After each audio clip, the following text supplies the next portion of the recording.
Σιδερίδης, ύστερα από 13 ώρες, ακριβώς 12 ώρες και 58 λεπτά, σε λίγα δευτερόλεπτα τερματίστηκε.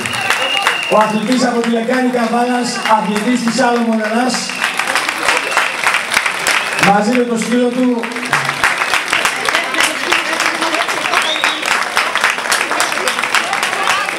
τον περιμένουμε να τερματίσει. Μπράβο Νίκο, συγχαρητήρια, άξιος, άξιος. Μπράβο Νίκο.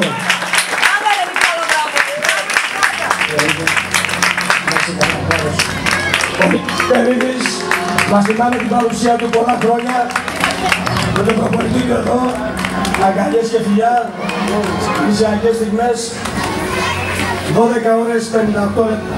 Μπράβο Νίκο.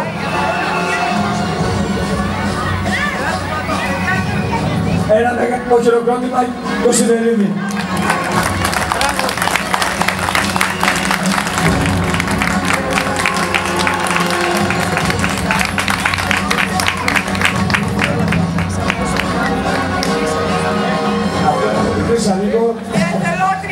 Μια αθελότριά μας.